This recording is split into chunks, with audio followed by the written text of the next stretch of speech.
Okay, so we're here with Clifford and Joyce Penner. Welcome, Clifford and Joyce. Thank you for joining us. Thank you for having us. Glad to be here again. Yeah, so much fun. You always have so much wisdom to share. Would you help the audience know a little bit about you? What exactly is it that you do, and why did you get into the work that you do? That is a great question and something we enjoy answering. So we were both in our own professional journeys. I'm a clinical nurse specialist, and I was a nursing professor and helping set up a nursing school at a college here in the Los Angeles area. And Cliff was a clinical psychologist. I was in practice. I'd had my doctorate for about 4 or 5 years in clinical psychology and just had a general practice. And then through a set of circumstances, I was asked to teach a group of 60 women about sexual adjustment in marriage. For a 10-week course, 2 hours a week. And I'd never done anything like that before. And since Joyce was the professor, and a woman, that helped too, and had the medical background, I prevailed upon her. And so in 1975, we taught that course. These were all just a course of 60 women. And out of that, people had such a positive response and said it was so helpful. In fact, they asked their husbands to join them for the last 3 weeks. Yeah, 2 weeks. Oh, wow. And then that just got us started. We started getting invitations. Then in the late 70s, Word Books asked us to write a book because they wanted a book on sex, just like the other publishers. And then people started asking us to do therapy with them, sexual therapy, and we said, we're not sex therapists. So then we got trained with Masters and Johnson and Helen Singer Kaplan, and we had read everything that was available in order to teach this class. But then we got trained. In those days, there was no certification. Now we have sexual therapists have to be certified, but we now teach those who get certified. So then we wrote The Gift of Sex, came out in 81, and now 40 years later, that's still our bestseller out of all 11 of our books, which is kind of amazing.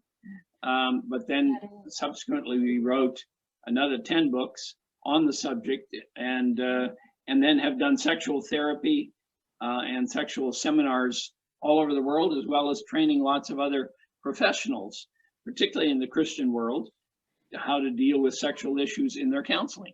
And so we've kind of become known as the pioneers in bringing healthy sexuality into the church.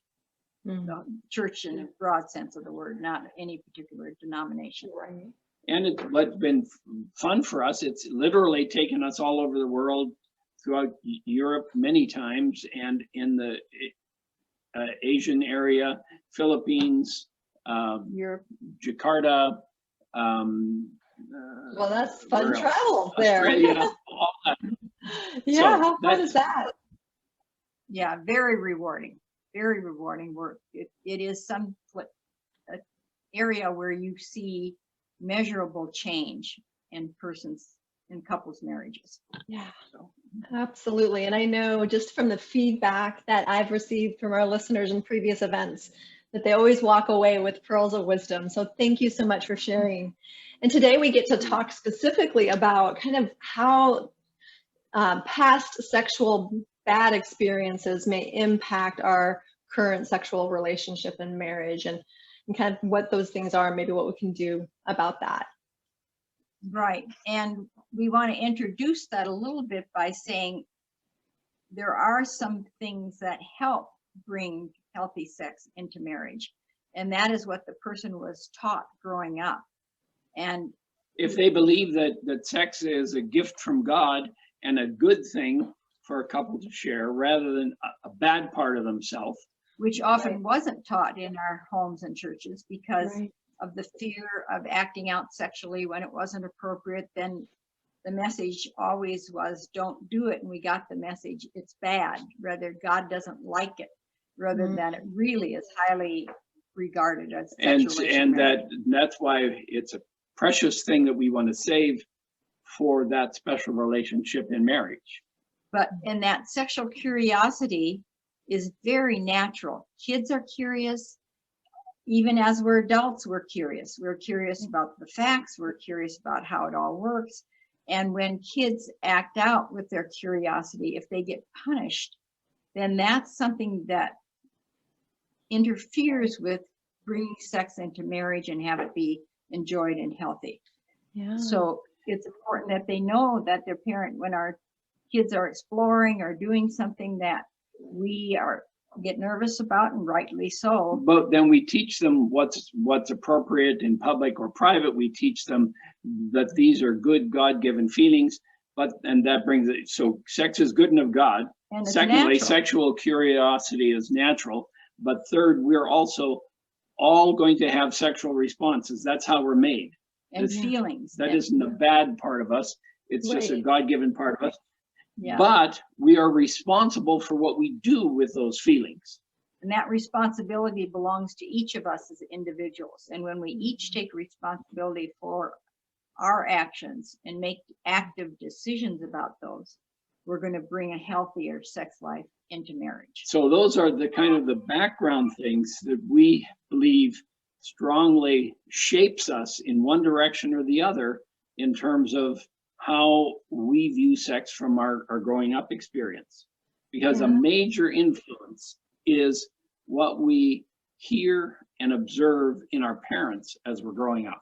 So what the person experienced past experiences that interfere with a long-lasting, intimate, mutually fulfilling sex life and marriage. One of them is the sexually disparaging home, church, or culture. Yeah.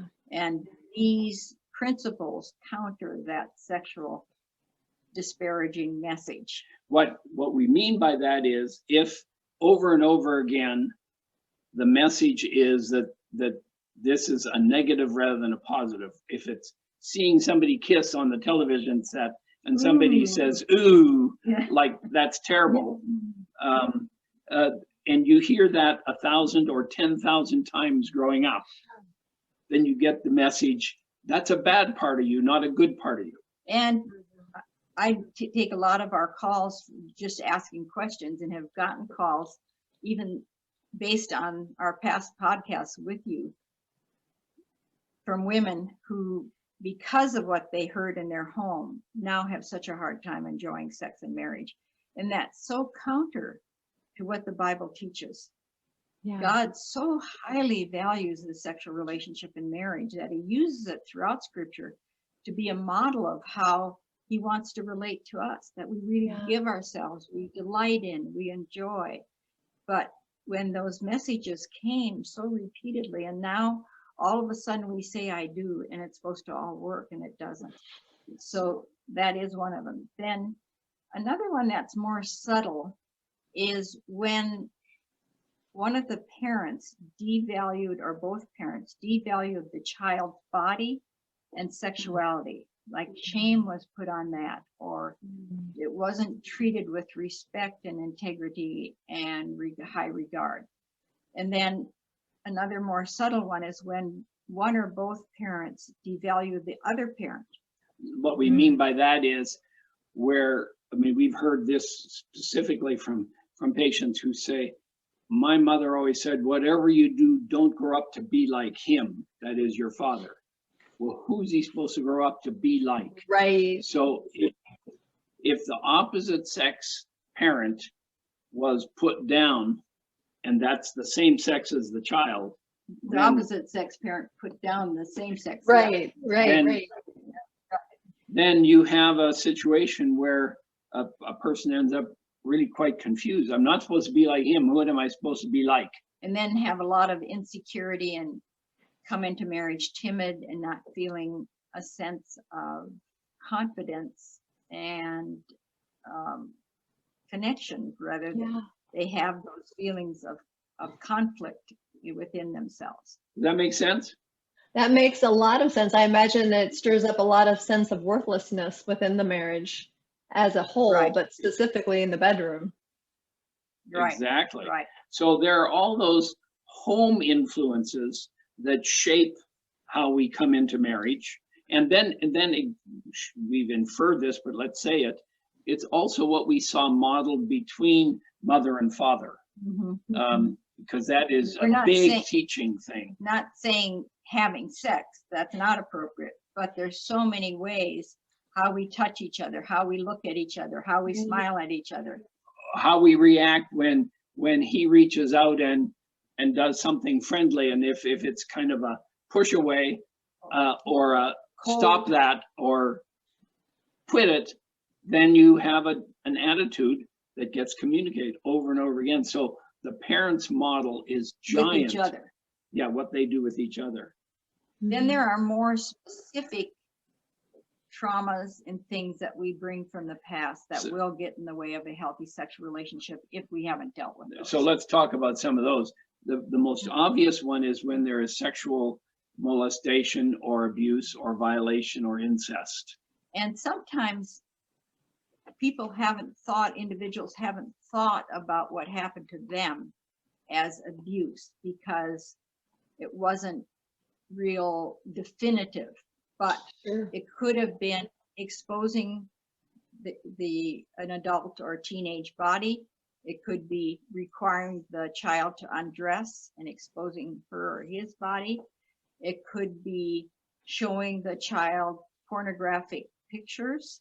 There are all kinds of things that function as sexual trauma. Yeah, it's a much broader area than we often think. Just to use Joyce's last example, we've dealt with many situations where the child was confronted with pornographic material, either by a parent, which seems totally inappropriate, or a sibling or a cousin or a friend, or happened to find it. And then discovered this, and it was both an interest and an aversion. I mean, that dual thing, but it functioned like abuse. And another thing that we deal with is where two pretty close in age kids were sexual with each other. Maybe by sexual, you need to be, either. Are you talking about exploratory play or? No, much more specific sexual behavior, sometimes even including entry and sexual intercourse. But they were maybe 14 and 12, whatever. And the older one we would see as a perpetrator, but the younger one enjoyed it. So that younger one doesn't see him or herself as having been traumatized because he or she experiences it as something she wanted to, or he wanted. And, like the older woman teaches a young guy about sex and he feels very powerful, like he's advanced, but it functions as sexual abuse ultimately and shows up in the marriage every time. And they have many of the same symptoms as sexual abuse, even though that person would not define it as abuse because it didn't feel like abuse to him or her. It felt like something neutral. Then a related one on the abuse front is if there happened to be a necessary medical procedure that involved the genitals, and this is particularly true for a girl. But even a boy, when there's penile surgery or a catheterization or something like that, even though it was 100% medically necessary. And it was not something that anyone did anything wrong to that child. But they experience it as a sexual violation. And because the child doesn't separate something that's done for pleasure or gratification of the adult and the medical procedure that's necessary. It's painful, it hurts, it's the part of their body that's supposed to feel good and feel pleasure, and here it's and supposed to be private. So preparing children for that is very important, how we handle that. Anything else do we need to say more about abuse, or can we move on? I think that this was great about abuse. The one thing that I thought about too, and you pretty much covered it, but is this idea of maybe being too open with a child, like somebody's too open with their child or with the siblings, but then pretends like or act as if this is normal. Every family does this kind of thing. Or oops, I didn't mean to touch you, or things of that nature, where they might accidentally touch over and over again. things of that nature. Yes. And I was mentioning that because sometimes I know that women can get in this place, and this is who I will hear it from usually, where they feel like, well, it wasn't really, it just, it wasn't that big of a deal. And I love the fact that you're talking to the impact of that. Mhm. Yeah. Mhm.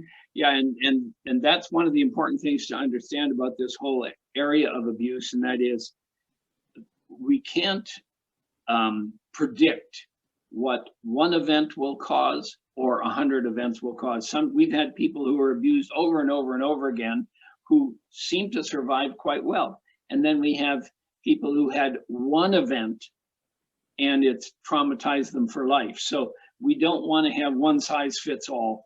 We just have to get with every person and determine exactly where they are. And it doesn't mean the person who had one and has more impact than the person who had many has, that something's wrong with that person. Right. We're just all wired different. And it depends on the age that Sure. it So happened, many variables. and your birth order and your gender and all of that. So there are many factors that get woven into that. So we Yeah. always want to assure people that the impact on them is what it is, and to accept that and not fight it.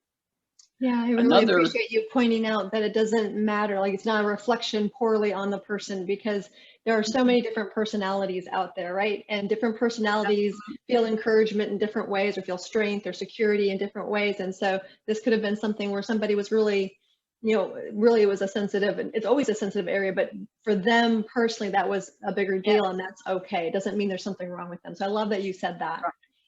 Yeah, and that there may be so many other factors that played into how it happened, where it happened, when Sure. it happened, what was going on in the person's life at that time. There're just multiple reasons why it could be more impactful. The other thing we should probably emphasize is that most of the time, abuse happens with people that the child is familiar with, not the stranger in the beat up van who comes down the Right. street. That, of course, that happens, That's not but the that's majority. very rare. Most of the time, it's somebody in the family, a friend, a neighbor, a extended family, a cousin, something like that. And so that is the main place. Now we should also add, we've been talking about it as children getting this. If there is some kind of violation, even for somebody who is an adolescent or a young adult, and it happens more in the relationship, a dating relationship or even a marriage, there can be a lot of trauma at that level too. Well, and the Me Too era has brought out a lot of concern about that and how to handle that, and the need for consent and all of that. So that is being dealt with, but it still can be an issue, and it can be so confusing for a young adult dating couple, because a woman can get very aroused and be very into it and enjoying herself, and the man is aroused, and how we perceive things as we're aroused can be very different. Nobody's there to account for whether it was forced or not. And so it really is a very difficult thing to define accurately. And we deal many times with women who feel like it was forced on them. And yet when you talk to them, they realize they probably gave mixed messages, and it's not that doesn't make it their fault, but it also helps clarify what happened. Another major issue, shifting away from the abuse side, is when somebody was raised in an alcoholic or out of control home, we often find that when they get into their marriage, that they are going to have some real difficulties with being sexually interested and responsive. So let's talk about that for a minute. During sex, especially when we're having orgasm, we lose ourselves in a way that we never do in life, other than we lose ourselves to somebody else. We're giving up ourselves to someone. That's what's so ecstatic about it. But when you were raised in an out of control home, by out of control we mean either alcoholic or a rageaholic, or Mental illness. somebody who is mentally ill, where they were waking you up at 3 o'clock in the morning, making you wash the kitchen floor, or whatever it may be, Or punishing you for something you did or beating or didn't do. When that's the case, then it is very difficult for that person. We see this more in women than in men. Difficult for them to really let go and get with the experience, because they grew up in a home that was out of control. And so Scary. they learned to try to keep control. And one of the things we know about adult children of alcoholics, one of the first things any book or lecture you read on it says, a high need for control. Well, when you're getting aroused and into a sexual experience, it's about getting a little bit out of control. Right. Quite a bit out of control. Yeah. And yeah, and so they're able to, most of them are able to be very responsive. Sometimes the person even fights the letting go, and because they don't like the feeling. But most of them, once they get aroused, they can respond, but then they shut down right away after and don't like that feeling of having been so vulnerable and out of control. And so then they resist. It's not a passive lack of desire. It's a active resistance to be getting into a sexual experience. And if someone listening has this experience where what they find is that they resist until their body is responsive, then they get aroused, maybe even have a very intense orgasm, and then drop off again and don't have interest again. This is always very confusing, if we'll use the men-women thing, to the husband, because it seems like she was really responsive and had a good time. But for her, that's a scary experience when she was raised in an out-of-control home. Right. And so that's for those couples. What we do is we help them recognize that she is not going to come to the sexual experience out of desire, but out of decision. And she's going to have to make a decision to fight that natural resistance and have the confidence and reassurance and give herself messages. I'm no longer in that out of control situation, and I can let go with my husband or my wife. It is okay. And letting herself or himself gradually let go more and more by decision. Right. And I think one of the things that you said just now that's so important is the discussion. There's actually conversation about what's going on, right? Instead of mind reading, because those can be interpreted much differently than they are intended. Yeah, very often the interpretation is she's not interested in me. And it really has virtually nothing to do with him. Right. Or not attracted it has to do with what she brought into the marriage. And then say that again about attracted. Yeah, the other thing they'll say is, I'm no longer attracted to her, or I'm no longer attracted to him, or she's no longer attracted to me, or he's no longer attracted to me. You know, they call it the attraction factor rather than that there's that resistance factor. And the reason it feels that way is when we're in a new relationship, we're very much fueled by dopamine, which is our excited, hormone overload. We're drugged to fall in love with each other. Right. And that can counter that past. And then once they get past that initial dopamine and settle into much more of an oxytocin connection, then that past starts. It isn't powerful enough to fight the resistance.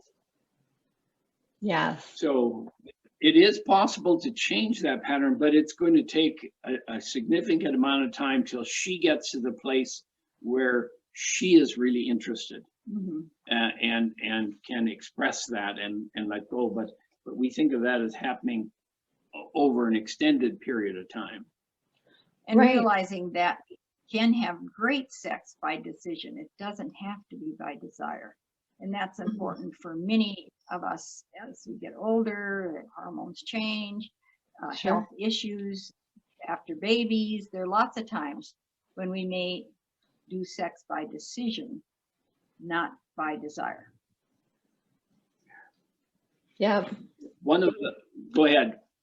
Yeah, no, I would just say that that's, you know, as you're talking about that, I'm hearing the fact of neuroplasticity playing in here. You know, as you make that decision over and over again, you're training your brain that this is a safe place, so that I can be free, that this is a place where I can be truly connected with my spouse and in a deeper, more positive way in our relationship. And what that will entail is both her or his, depending on the person, decision and the other partner's patience, and really leaving the ego at the door, not making it about them. Yeah, that's right. And affirmation.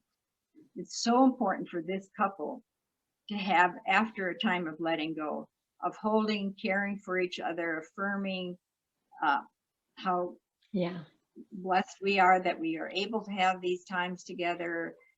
Thank God for them. So they get it connected again with the good and of God. Responsiveness is innate, natural, God-given. So it gets connected with a good thing with their spouse and with God. Yeah, that's wonderful. So another factor from the past that we bring in is how our first sexual response was triggered. In other words, when it was triggered in response to an external stimuli like pornography, or it could be something else, then we can get hooked on that. You know, whether it's a little boy gets aroused for the first time. I wouldn't say a little boy, but well, 12-year-old, you mean? No, even little boy with Yeah, playing older sisters, dressing him up like a little girl, and then or like their little doll or something, and he gets aroused, and then he connects that arousal with wearing women's clothing and comes to adulthood. Dealing with cross-dressing. That's just an example. In today's world, the most common one is pornography. And you probably have read about it, the issues with ED, with young men who have grown up with pornography, and now they get into marriage and their body isn't responding and working because they learn to respond to that intense dopamine newness every time. And a normal sex life in marriage just doesn't create that response. And then the other one that we see commonly is women who came across their dad's or another man's pornography, like Playboy magazines, growing up, and had their first arousal and response to looking at women's bodies. And so then when they get into marriage, they're not homosexual, but they have to fantasize about women's naked bodies to get aroused because that was how they first got aroused. So as we understand it, from what we have observed clinically and what we understand about sex in the brain, is that how that first response happens, it's like it's a set point. It becomes that point of what we need in order for it to work. So it's like a one trial learning that got imprinted at that moment. I was looking for, right? Whereas if their first response was and this is why we don't take a stance against self-stimulation for kids. If it's natural response to their body, you know, waking up in the morning, going to sleep at night, taking a shower or whatever, and they're exploring and they discover and they get aroused and stimulate to ejaculation or orgasm, because that is the God-given urges. But when it happens because they see something else, or they hear their parents making love, or a mother brings her boyfriends into the bedroom and into the home, and the daughter sees this growing up, then there are issues. They get hooked on needing that stimulus in order to respond. And so that's why we would be very strong about the idea that the longer we can help kids avoid, and these days we do, you know, every kid has pornography on their cell phone. So it's very difficult. It isn't like it used to be where you had to go to the seedy side of town and slip into a trashy bookstore. They don't even have to look for it, and they can stumble upon it if you don't have a protective software on your computer. Yes. Exactly. Yes. So that's why it's so important for us as parents, or we're now in the grandparent age, obviously, but to Have protective protect software. our kids as long as we possibly can Mhm. from getting hooked on that kind of stuff. Yeah. Because a major part of our practice is about dealing with sexual addiction and people being hooked on some external form of arousal rather than a relational one. And that addictive sex is the exact opposite of intimate sex. Intimacy is connection, closeness that builds over a lifetime, but it's much more of a quiet love, not an excited expression. It's not as energy driven, and sometimes we miss that, but it is what lasts a lifetime rather than keeping on changing and needing new material. Absolutely. And on that topic, I know that there is a portion of our audience that will have gone through, a disclosure of some kind that's come up, whether it's been pornography use or an affair or something like that. And as they're looking to try to heal the marriage, right? Say that we're dealing with it, we're trying to figure out how do we get back there? What would you say to them? That to disconnect that connection, and that takes steady, different step-by-step work, and that's why we have written our book, Restoring the Pleasure for Sexual Retraining. But let's be clear. The first step is to get control of the addiction. Right. And Right. and that usually is a step-by-step AA kind of process, but celebrate That's recovery, whatever Right. form you use. So that's step one. But that doesn't then free them to necessarily immediately feel the intimacy with their spouse. So then they need the retraining and reconnection to get back, or maybe for the first time, connect, Probably have an more likely intimate the first connection. time. Yeah. Yes. Yeah. And that is a step-by-step process where we rule out everything the way they have been getting aroused and functioning. And that's totally off the table. And they learn to connect with each other step by step. So there's the demands of arousal and release are removed, and the ability to enjoy and pleasure and connection and comfort and build confidence. That's all the goal is. We've shared with you our little formula for intimacy. In Yes. the past. Yes, and we get lots of positive responses from that, by the way. And what we're talking about there is a step-by-step process of learning to be intimate, not necessarily starting with the sexual, just learning to talk face to face, look in each Eye to other's eye. eyes, sharing feelings about where they are in each other, having some kind of a spiritual connection, and then having some kind of a full body hug just that like is hug. Not a COVID hug. not a COVID hug, no, No not 6 a feet. masked hug. Yeah, no 6 feet distance, but a literal face-to-face hug. And the reason we emphasize that is because the research has shown that when there is a 20-second full-on body-to-body hug, it raises the oxytocin level. I mean, that is a measurable, Right. Which then builds trust and connection. And increases our confidence. yeah, lowers the fear sensors of the brain too. So you have the whole dynamic. Yeah. see, and that raises the oxytocin level. But then when there is passionate kissing, and We do get a little dopamine spark. And Yeah, so it's 'cause- after we connect with the hug, then a 5 to 30 second passionate kiss. and many couples have stopped kissing passionately in their marriage, and it's gone like this.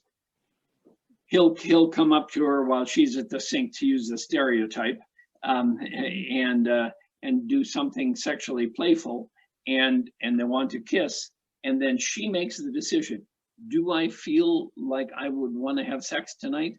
I'm not sure, so I better not lead him on. And so she gets the cheek rather than the lips, and or a peck rather than a passionate kiss, and then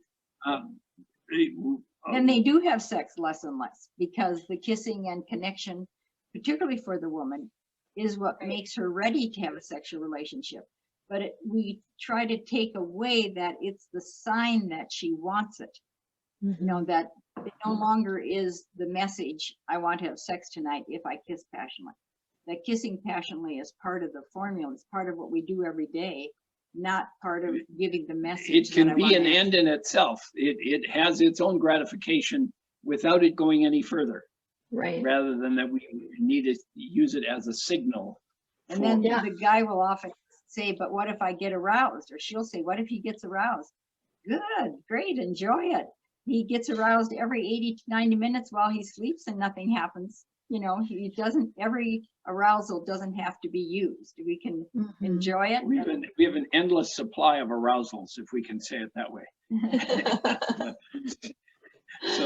So nothing's going to happen to him if he gets aroused and he doesn't get to culminate the experience. But I think, again, often in the church and in our homes, we were taught, don't dress sexy, don't do this, don't do that, because if he gets turned on, he can't control himself.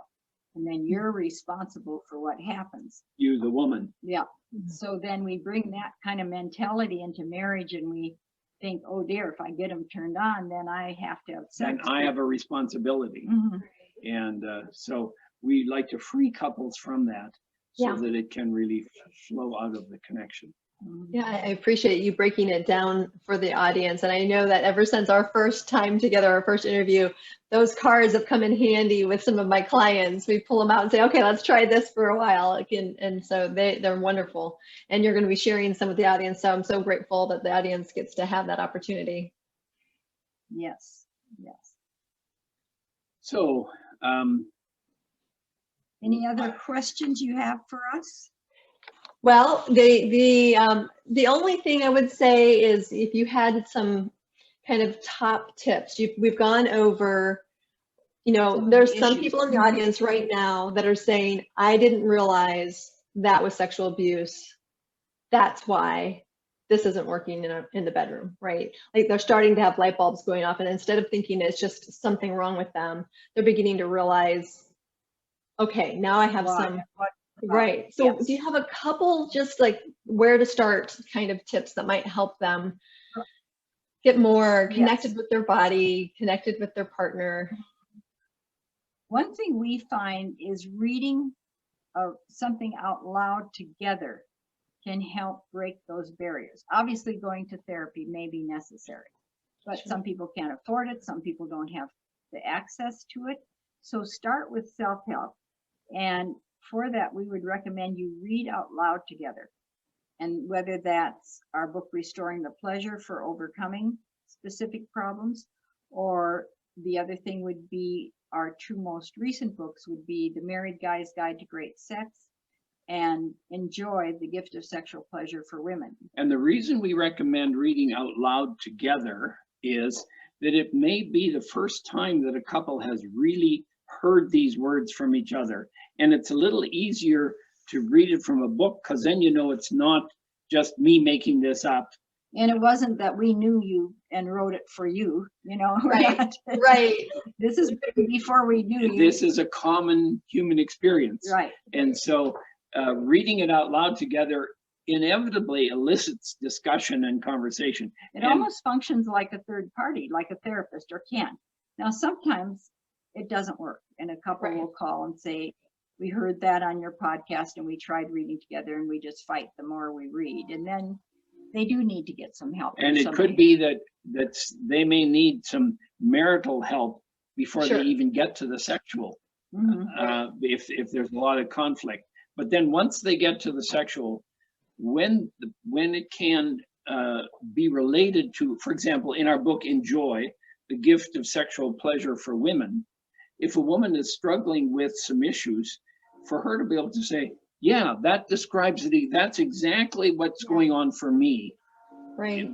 That opens the lines of communication in a way that is a lot easier than just saying, okay, now I'm going to share about all this when I may not even have the words to share. Don't even know where to start. So exactly. I mean, there's self-education, it's education as a couple.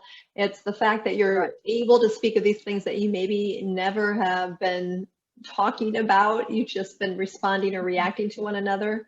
So I can see this being such a blessing for people to just be able to read about And themselves. I often recommend that they take notes or tag different things, or if they're reading it in a device, mark it, so that if they do get into therapy later, it can really help the therapy progress faster if they can share where they got into tension, what was a eye opener for them, what fit for them, what didn't. It saves the therapist a lot of time of trying to discover that. So we recognize that most people aren't going to end up in therapy. Right. So we're really saying a lot of help can come, like if we just take these two books, Married Guy's Guide to Great Sex and Enjoy the Gift of Sexual Pleasure for Women. Or three. Or Restoring the Pleasure. Yeah. All will help guide a couple in a way that they can work on it themselves. We're not trying to imply that the only way to sexual happiness is to get into sexual therapy. No. Oh, well, and you have such wonderful resources for people to go ahead and get themselves into it and read and be able to connect with their partners. So thank you so much. Right. Yeah. Yeah, and if couples can go in with the idea that they're learning together, rather than that I'm reading to you to straighten you out. Yeah, and that's not going to work very well. Yeah, whichever one of you wants to fix the other, step back and realize this is a joint issue. And the more in this process they can define and align their expectations, because many times when we have differing expectations, that's what's causing the conflict. And then we will be different. There will be differences. There are male and female differences, there are individual differences, and embracing those, make those work for us rather than fighting them. And then the other thing we would add there is how important it is to adapt to the various stages of our life as we go along. I mean, there's a real difference between the first 3 years of marriage before you have children, and then once the first child comes along, that radically changes everything. And then forever. And then when you're empty nesters again, you kind of look at each other and say, okay, now we get to start back where we were. But then you have a knee replacement surgery or breast cancer or whatever. And life comes along, and so we make adaptations. We have to make and learn to make adaptations as we go along. But that doesn't mean that sex has to.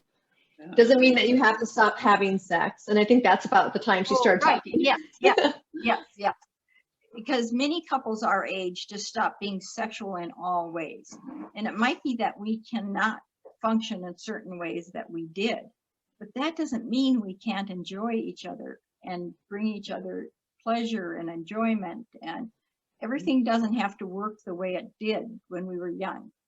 And that's a message we'd like to leave, or even for people who are young and are having health issues. That, how do you adapt to those and keep your emotional, physical, and spiritual connection alive? And that's where the formula for intimacy really helps. Okay. Yeah, I love that. And I love that you commented on that about not having to give up sex as you age, because even if someone right now is listening to us and they're young, they're able to look and kind of measure their expectations. Like, okay, so this is how it is today, but I can enjoy it later too. Just expect that it's going to be different. And it's a great way to set up everybody for success. Right. That's good. That's good. Yeah. Thank you. So we're delighted that we got the chance to have this conversation, and eager to hear from people. We get regular emails and calls. I heard you on Fully Thriving, and so. Yeah, wonderful. Thank you so much for your time.